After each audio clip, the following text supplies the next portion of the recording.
सीता समारोपित वाम भागम पाणो महासायक चारुचापम नमामि रामं रघुवंशनाथम नमामि रामं रघुवंशनाथम।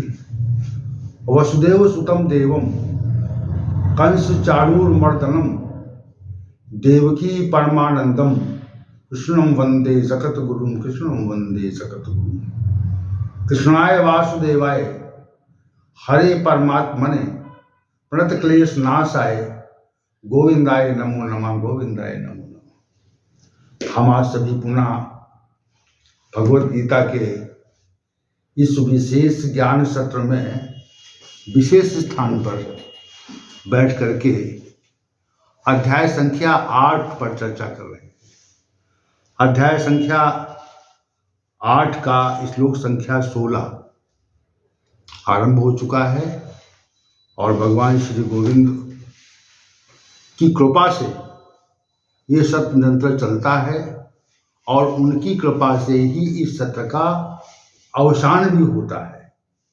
वो जो कहते हैं वैसा हम बोल देते और जैसा हम बोल देते वैसा भगवान श्री गोविंद की प्रेरणा रहती है, ऐसा हमारा आभास है। क्योंकि हमारे पास ऐसा ज्ञान नहीं है, ऐसी बुद्धि नहीं है कि मैं भगवत गीता जैसे विशुद्ध ग्रंथ की विवेचना कर सकूं। तो सभी को प्रणाम। भगवान श्री गोविंद का आवाहन वो पधार चुके हैं और मैं आज अपने विषय पर आ रहा हूं। श्री भगवान ने कहा, आब्रह्म भूलान लोका पुनरावर्तिनो अर्जुन माम पेत तु कौन्तेय पुनर्जन्म न विद्यते। हे अर्जुन, ब्रह्मलोक तक सभी लोग आवागमन वाले स्वभाव के हैं, पुनरावर्ती हैं। परंतु हे कुंती पुत्र, जो मुझको प्राप्त हो जाता है या जो मुझको प्राप्त हो करके फिर मनुष्य पुनर्जन्म को प्राप्त नहीं होता। तो ये जो बात है, ये तथ्य है, ये है चूंकि पारलौकिक विषय है। यहाँ पे क्या यहाँ पर है? पारलौकिक विषय है, लौकिक विषय नहीं है। लौकिक विषय नहीं है, संसार का विषय नहीं है, पारलौकिक विषय है और मृत्यु के पश्चात का विषय है। दो बातें ध्यान रखें आप। और तीसरी बात यह है कि जो साधक लोग हैं, जो वास्तविक रूप से इस संसार में शुभ कर्म करते हैं, उनके बारे में विवेचना है।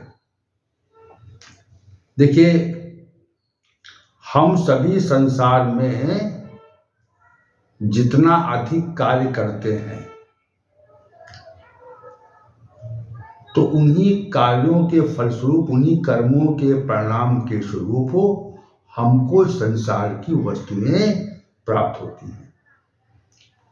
जैसे कोई व्यक्ति धन प्राप्त करना चाहता है तो धन प्राप्त करने के लिए वो प्रयास करता है और प्रयास में सफलता मिलती है, उसको धन प्राप्त हो जाता है। और कुछ लोग संपत्ति प्राप्त करने का प्रयास करते हैं तो उन्हें संपत्ति मिल जाती है। और कुछ लोग ऐश्वर्य प्राप्त करना चाहते हैं, उन्हें ऐश्वर्य मिल जाता है, प्रतिष्ठा मिल जाती है, पद मिल जाता है और संसार के नाना प्रकार के भोग भी कर्मों के अनुसार ही मिलते हैं मनुष्य को। इस जन्म में जो ये लौकिक स्थिति है, इसका मैंने पहले वर्णन किया कि लौकिक स्थिति ये है। लौकिक स्थिति होने पर मनुष्य को संसार के भोग स्वतः प्राप्त हो जाते हैं। तो ये लौकिक बात है। हमें जगत में प्रतीत होता है कि अमुक व्यक्ति ने इतना प्रयास किया और अमुक व्यक्ति ने इतना प्रयास किया तो उसे ये प्राप्त हुआ। कल वो कहाँ था, आज कहाँ है और कल कहाँ होगा। लौकिक सिद्धि है ये, और लौकिक सिद्धि के अनुसार ही अपना कर्म करते हैं। तो ये तो संसार की बात हो गई। अब यहाँ पर जो बात है, श्री भगवान ने कहा आब्रह्म भुवनान लोका पुनरावर्तिनो अर्जुन। तो हमने जो अभी बात कही कि प्रयास से हमको संसार की वस्तुएं, संसार की स्थितियां प्राप्त हो जाती हैं। अब यहां पर जो विषय श्री भगवान ने वर्णित किया है कि ब्रह्मलोक तक जितने भी लोक हैं वो सभी पुनरावर्ती स्वभाव के हैं। वहां जाकर के मनुष्य को फिर वापसी करना पड़ता है। ये बात श्री भगवान ने कही। तो इसका अभिप्राय ये है कि ब्रह्मलोक के पहले भी बहुत से लोग हैं। जो श्री भगवान ने कहा कि अब्रह्म भुवनान लोका, इसका मतलब कि ब्रह्मलोक जो है वो हो इस ब्रह्मांड का वह अंतिम लोक है जहां जाकर के भी कोई साधक अपने पुण्यों के क्षय हो जाने पर पुनः उसकी वापसी हो जाती है। यहाँ पर ये बात है। यहाँ पे तो अब्रह्म भुवनान लोका, तो इसका अभिप्राय ये है कि और लोग हैं। तो जैसे हम संसार में प्रयास करते हैं तो वैसे ही मनुष्य अगर इस जगत में, इस अपने जीवन में विभिन्न प्रकार के लोगों को, स्वर्गादिक लोगों को प्राप्त करने का प्रयास करे तो यज्ञ दान तप इत्यादि कर्मों से, शुभ कर्मों से उसे मृत्यु के उपरांत उन लोगों की प्राप्ति हो जाती है। अब चूंकि हम सब लोग संसार को देखते हैं तो संसार को देखने के उपरांत ये लगता है कि संसार में ही सब कुछ है, लेकिन ऐसा नहीं है। हम जब, कोई व्यक्ति या हम जब भी मृत्यु को प्राप्त हो जाते हैं, यानी मृत्यु हो जाती है हमारी, तो हमारे अंदर से कोई तत्व है वो बाहर निकलता है और हम सभी लोग चेष्टाविहीन हो जाते हैं, शांत हो जाते हैं। अब शास्त्रों ने बताया कि वो जीवात्मा नामक तत्व है, शौल है। तो जीवात्मा नामक तत्व यहां से बाहर निकलता है, ये बात शास्त्रों ने बताई हमको।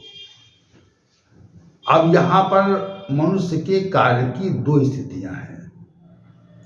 एक स्थिति तो यह है कि मनुष्य जीवन पर्यंत अनेक प्रकार के कर्म करके धन, संपदा, ऐश्वर्य, प्रतिष्ठा, पद, भोग प्राप्त कर ले, ये स्थिति है। और लोग करते भी हैं, रात दिन मेहनत करते हैं। इनको प्राप्त करने के लिए मनुष्य रात दिन मेहनत करता है, श्रम करता है। और दूसरी बात है कि वो अनेक प्रकार के स्वर्गातिक लोगों को प्राप्त करने के लिए यजन, पूजन, पाठ, सेवा, देवताओं की उपासना इत्यादि करे, यज्ञ करे, दान दे, तप करे।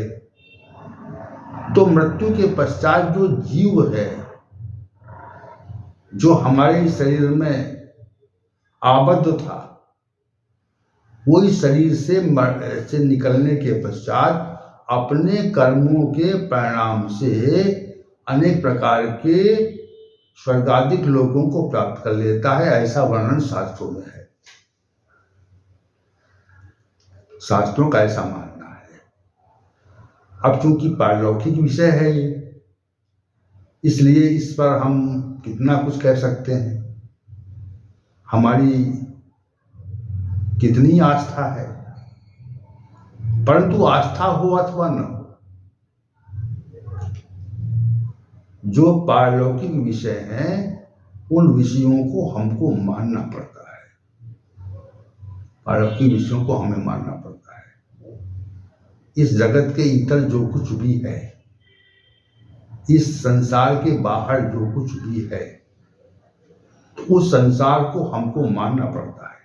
इसलिए मानना पड़ता है क्योंकि हमारी पहुंच वहां तक नहीं है। तो शास्त्रों ने पहले तो तीन लोकों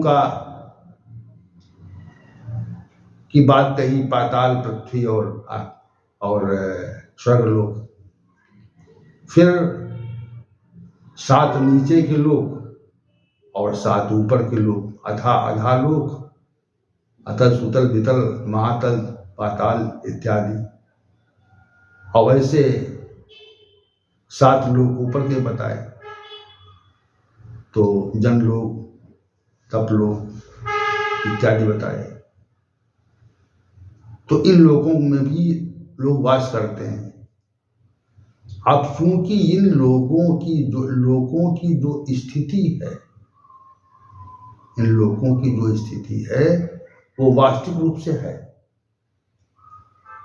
ऐसा हमारे मनुष्यों ने बताया। अब वहां का जो सुख है वो भी पृथक पृथक प्रकार का है, वहां की जो स्थिति है वो भी पृथक पृथक प्रकार की है। तो शास्त्रों ने ये बताया कि मृत्यु लोक के पश्चात जो लोक है वो मर्द लोक है, मर्द लोक। तो यहां पर जितना सुख है, मृत्यु लोक में जितना आपको सुख प्रतीत होता है, अधिकतम जो सुख है, तो उस सुख से 100 गुना अधिक सुख जो है वो मर्द लोक का है। वहां पहुंचने पर अगर मनुष्य प्रयास से मर्द लोक पहुंच जाए तो वहां पर अपने पुण्यों के अनुसार उसे वहां की दिव्य वस्तुएं प्राप्त होती हैं। उसे मर्द लोक कह दिया, शास्त्रों ने कहा मर्द लोक है। और यहाँ का जो एक सुख है वो मर्द लोक के 100 सुखों के बराबर है। नहीं, हम उल्टा कह रहे हैं, मर्द लोक का एक सुख जो है वो पृथ्वी लोक के 100 सुखों के बराबर है। यानी यहाँ पे जो भोजन है, वो भोजन का जो स्वाद है, उस भोजन का जो स्वाद है वो मर्द लोक में 100 गुना अधिक है। ये बात शास्त्रों ने कही। तो कोई व्यक्ति, अगर कोई साधक अपनी साधना से मर्द लोक पहुंच जाए तो उसे 100 गुना अधिक सुख मिलता है, दिव्य भोग प्राप्त होते हैं। ये बात शास्त्रों ने बताई। और उसके पश्चात, मर्द लोक के पश्चात आजान देवताओं का लोक है। आजान देवता जो होते हैं वो कल्प जब आरंभ, सृष्टि जब आरंभ होती है तभी उनकी उत्पत्ति हो जाती है। वहां पर आजान देवता निवास करते हैं। तो आजान जो देवता हैं वो कल्प के आरंभ में उत्पन्न होते हैं। सृष्टि से आरंभ होती है, वैसे आरंभ हो जाते हैं। और आरंभ होने के पश्चात सृष्टि के समापन तक उनकी स्थिति रहती है। तो आजान देवताओं का लोक है। तो जो मर्द लोक के 100 सुख हैं, मर्द लोक के 100 सुखों के बराबर आजान देवताओं का एक सुख है। यानी अगर हम मर्द लोक में रहेंगे तो वहां पर जो हमको भोग प्राप्त होंगे वैसे ही 100 गुना अधिक भोग हमको आजान देवताओं के लोक में प्राप्त हो जाएगा। ये बात हमें शास्त्रों ने बताई। तो ये तीसरा लोक हो गया मर्द लोक और आजान देवताओं का लोक। और फिर इससे ऊपर जो है इंद्र लोक है, जहां पर देवताओं के अधिपति भगवान इंद्र निवास करते हैं, वो इंद्र लोक है। और इंद्र लोक की चर्चा तो बहुधा शास्त्रों में आया करती है कि तमाम अनेक प्रकार के वहां पर सुख सुविधाएं, राग रंग वहां पे उपस्थित है। अनेक इंद्र जो देवता है उनका भी वर्णन आता है, अनेक स्थानों पर शास्त्रों में आता है। तो इंद्रलोक में अगर आप पहुंच गए तो वहां जो आजान देवताओं के लोक में जो सुख मिल रहा था वैसा और इसका 100 गुना सुख अधिक देवताओं के इंद्रलोक में मिलता है। इंद्रलोक की जो स्थिति है वह और अधिक सुखद है, उस स्थान से सुखद है। अब आप ये देखिए कि इंद्रलोक का सुख जो है विशिष्ट सुख है। जैसे कोई गरीब व्यक्ति किसी बहुत बड़े महल में प्रासाद में पहुंच जाए तो वो अचंभित होकर के देखता है कि हम कहाँ आ गए। वहां के सुख, वहां की व्यवस्था, वहां के जो परिकर है, नौकर चाकर है, वहां का जो भोजन है, वो देख करके उसको अजीब प्रकार से विस्मित होता है। तो इंद्रलोक का जो सुख है उसी प्रकार का मृत्यु लोक का कोई व्यक्ति अगर अपनी बहुत साधना से इंद्रलोक पहुंच जाता है तो उसको आजान देवताओं के लोक से 100 गुना सुख प्राप्त होता है। अब इसके पश्चात शास्त्रों ने कहा इंद्रलोक के पश्चात आपका ब्रह्मलोक है। अब ब्रह्मलोक का जो एक सुख है वो इंद्रलोक के 100 सुखों के बराबर है। इस प्रकार आपने जिसका वर्णन श्री भगवान ने यहाँ पे किया है, आप ब्रह्म भुवनान लोका पुनरावर्तिनो अर्जुन। ब्रह्मलोक तक यानी मर्तलोक पहुंच जाए, आजान देवताओं के लोग पहुंच जाए, इंद्रलोक पहुंच जाए और उसके पश्चात आप ब्रह्मलोक पहुंच जाएंगे।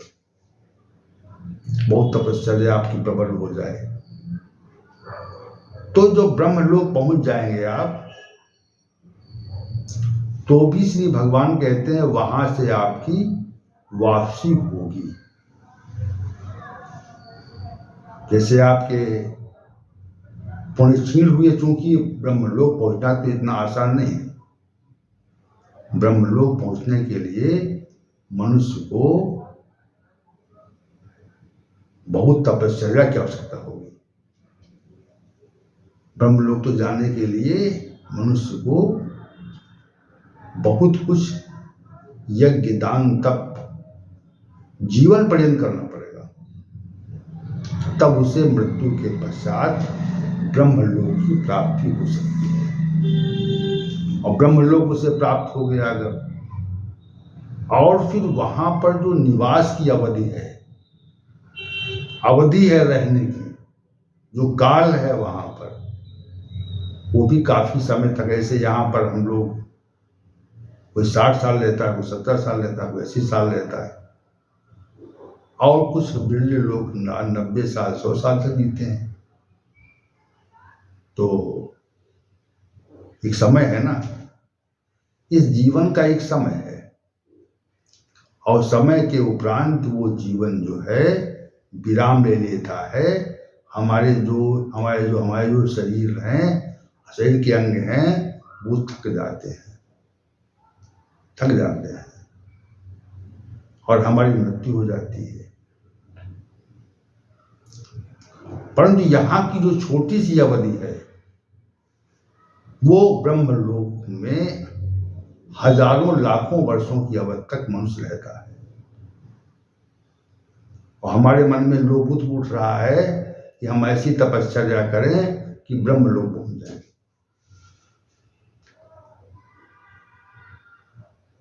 उसके लिए हमें संसार के सुख छोड़ने पड़ेंगे। यज्ञ, दान, तप कर्मों में ही हमको लिप्त होना पड़ेगा, तब हमको मृत्यु के पश्चात ब्रह्मलोक की प्राप्ति हो सकेगी। ऐसे नहीं होगी, क्योंकि ब्रह्मलोक का सुख है वो उसका वर्णन नहीं हो सकता। अनिवारणीय है, इसको हम वाणी से नहीं कर सकते। अब मृत्यु लोक के 100 सुख, मर्त लोक का 1 सुख, मर्त लोक के 100 सुख, अजान देवताओं का के लोक का 1 सुख, अजान देवताओं के 100 सुख, इंद्रलोक के का 1 सुख और इंद्रलोक के 100 सुख, ब्रह्मलोक का 1 सुख। तो मृत्यु लोक में जो कुछ भी हमको सुख प्राप्त है वैसा लाखों गुना अधिक सुख हमको ब्रह्मलोक में प्राप्त होता है। और कोई व्यक्ति वहां पहुंच जाए बहुत प्रयास से, भगवत कृपा से, देवताओं की भगवान ब्रह्मा की उपासना से या अन्य किसी कारण से, शास्त्रों में तो इसका कारण दिया गया है कैसे पहुंचेंगे आप वहां, तो पहुंच जाए तो उसको आभास ये होगा कि मैं बहुत विशिष्ट स्थान पर आ गया, फिर वहां से वापसी की इच्छा नहीं करेगी। लेकिन श्री भगवान ने ये कहा यहाँ पे, आ ब्रह्म भूनान लोका पुनरावर्तिनो अर्जुन, हे अर्जुन, जो ब्रह्मलोक तक है, ब्रह्मलोक तक अब आप पहुंच जाएंगे तो वहां से भी आपकी वापसी निश्चित है। आप समझिए, श्री भगवान ने इसको विशेष रूप से दिया है। इसका कारण क्या है, क्या कहना चाह रहे हैं श्री भगवान? पुनरावर्तन अर्जुन, कहने का उनका अभिप्राय ये है कि सुख और भोग, वो उधर संकेत कर रहे हैं कि आपको बहुत सुख मिल जाए, बहुत सुख मिल जाए, तो उस सुख की सीमा है, उस सुख की सीमा है। क्यों सीमा है? क्योंकि काल चला करता है, समय गतिशील है, और समय गतिशील है तो एक न एक दिन उस काल को समाप्त होना है, उसकी अंतिम स्थिति है। चला करता है तो उसकी अंतिम स्थिति है ना, और अंतिम स्थिति जब है वहां पर तो फिर क्या स्थिति है? स्थिति ये है कि हम बहुत कुछ प्रयास, जैसे हम इस संसार में बहुत कुछ प्रयास करके और बहुत कुछ प्राप्त कर लें, बहुत धन प्राप्त कर लें, बहुत संपदा प्राप्त कर लें, बहुत ऐश्वर्य मिल जाए, बहुत प्रतिष्ठा मिल जाए, बहुत बड़ा संवैधानिक पद मिल जाए, हम राष्ट्रपति हो जाए,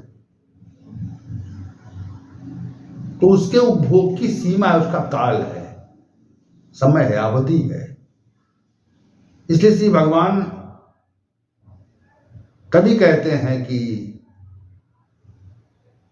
प्रजहात यदा कामान सर्वान पार्थ मनोगतान, हे अर्जुन, जो समस्त कामनाओं का परित्याग कर देता है और स्वयं में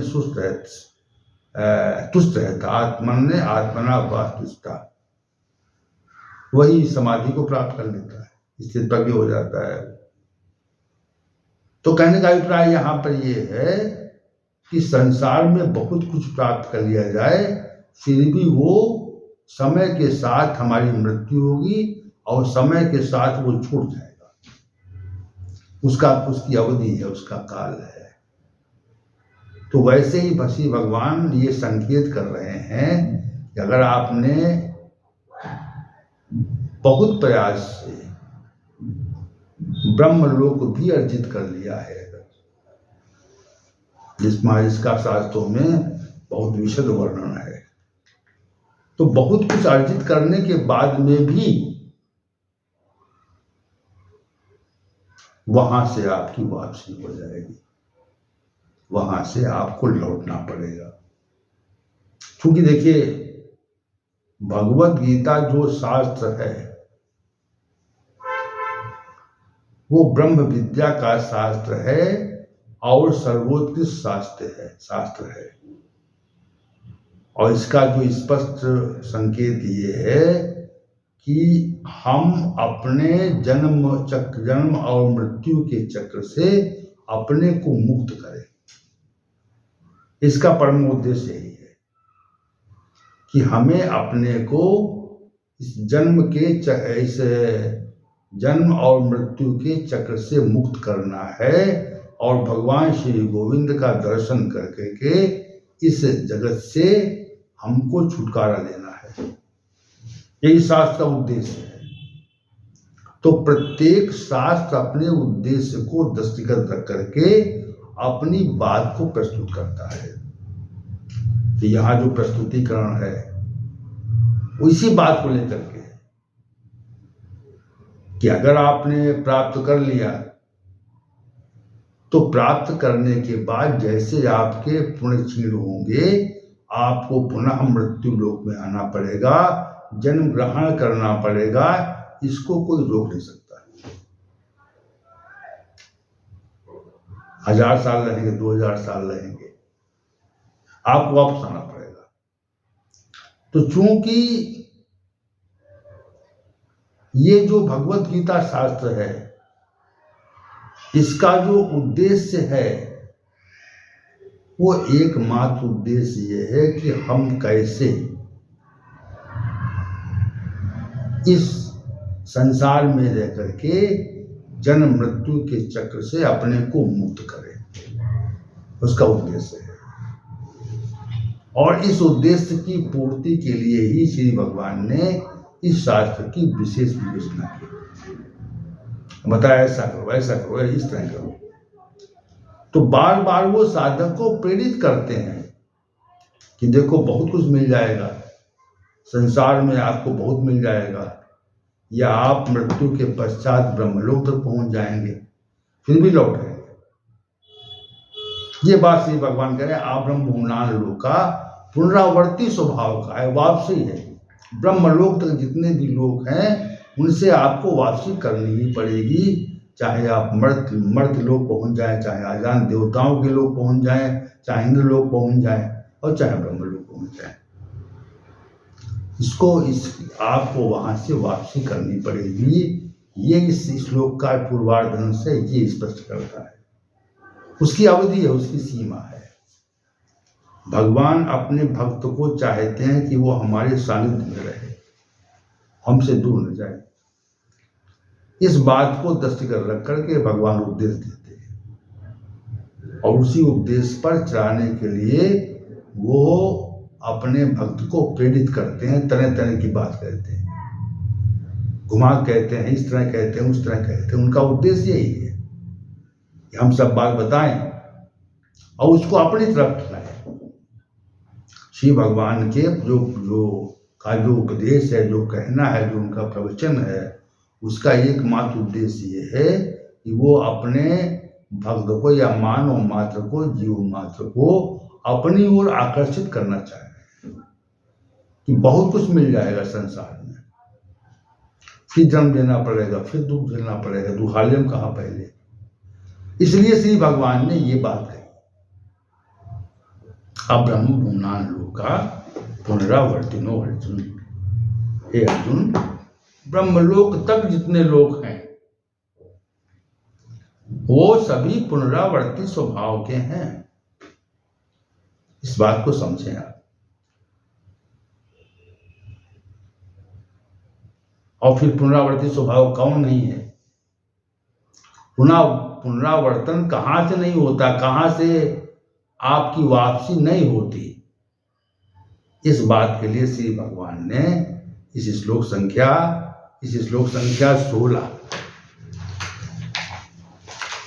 16 के उत्तरार्ध अंश को बताया।